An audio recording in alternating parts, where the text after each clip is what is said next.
জুলাই নিয়ে কিছু কিছু ব্যক্তি কিছু কিছু গোষ্ঠী অসুস্থ ক্যারিক দাবির একটা অসুস্থ প্রতিযোগিতা লিপ্ত হয়, এটা আমাদেরকে খুব ব্যথিত করে।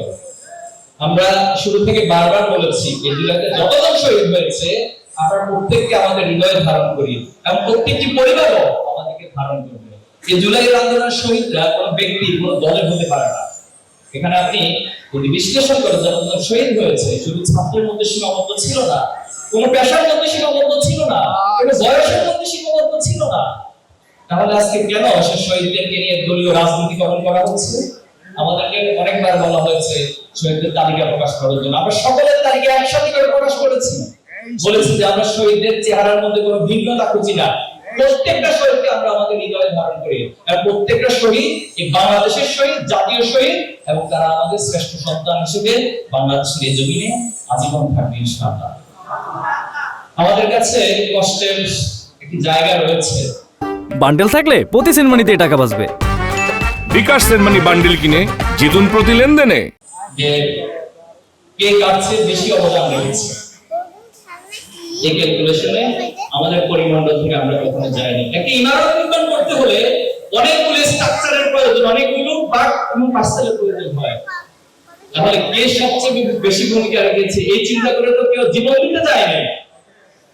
এই চিন্তা করে তো আমার রিকশাওয়ালা, আমার কোন শ্রমিক ভাই, কোন সাংবাদিক এত রিস্ক নিয়ে তো জীবন দিতে যায় না। সে কি চাকরি পাবে অথবা এই বিপ্লবের পর তাকে কোন ক্রেডিট দেওয়া হবে এই ক্রেডিটের চিন্তা করে তো তিনি যায়নি। এজন্য সবার কাছে সবিনয় অনুরোধ করতে চাই, মেহেরবানি করে এই ক্রেডিটের অসুস্থ রাজনীতি করি পরে আপনারা জুলাইকে ব্যাহত করবেন না, জুলাইকে ব্যর্থ করে দিবেন না। আসুন আমরা সবাই একে অপরকে সম্মান করি। সম্মানের মালিক আল্লাহ তাআলা।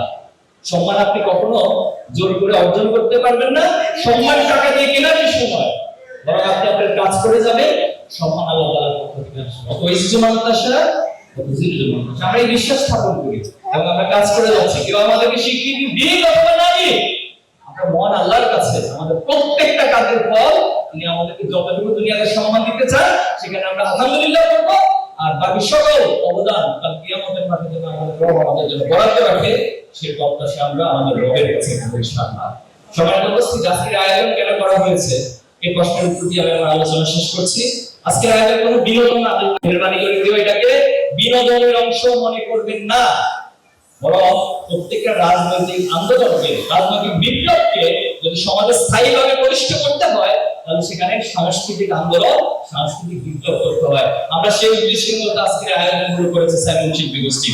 এবং আমরা এটা বলতে চাই এখানে সাহসিকতা, এখানে বীরত্ব, এই ত্যাগ সবকিছুকে একটা শিল্পের মধ্য দিয়ে উপস্থাপন করা হবে।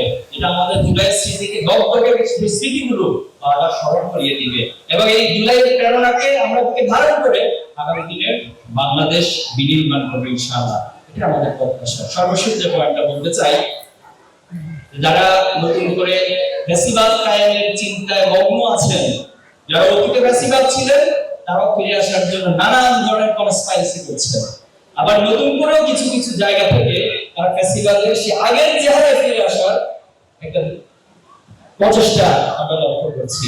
আপনারা নিঃসন্দেহে আন্দোলনের শেষ সময়ে জহির রায়ের একটি উক্তির কথা মনে আছে, আমরা এটা ব্যাপকভাবে প্রচার করেছিলাম যে আসছে ফাগুন আমরা হয়তো দ্বিগুণ। আপনারা যদি মনে করেন যে আমরা হয়তো একটু নেমে গেছি, এই প্রজন্ম হয়তো কিছুটা শান্ত হয়ে গিয়েছে, এই প্রজন্ম হয়তো অনেক কিছু বুঝে না, তারা হয়তো বোকা, আমরা আমাদের রাজনৈতিক পরিচয় দিয়ে, আমরা আমাদের দাপট দেখিয়ে এই সমাজে আবার ফ্যাসিবাদ কায়েম করব, তাদের জন্য স্পষ্ট মেসেজ আজকে আপনি আমাদের এই প্রজন্মকে যা দেখছেন প্রত্যেকটা বছর আমরা দ্বিগুণ হতে থাকবো ইনশাআল্লাহ।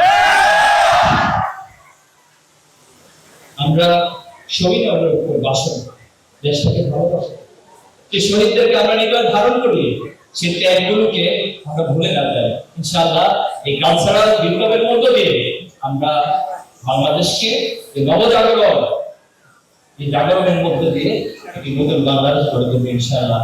আমি কাজী নজরুলের সেই কবিতা, বিদ্রোহী কবিতার যে লাইন, আমি সেই দিন হব সন্ত, আমরা আজকের এই প্রজন্ম বলতে চাই আমরা সেই দিন হব সন্ত যবে উৎপীড়িতের তরঙ্গ আকাশে বাতাসে ধরিবে না, সব জায়গায় ন্যায় প্রতিষ্ঠিত হবে। এই প্রজন্ম সেই দিন হবে সন্ত ইনশাআল্লাহ।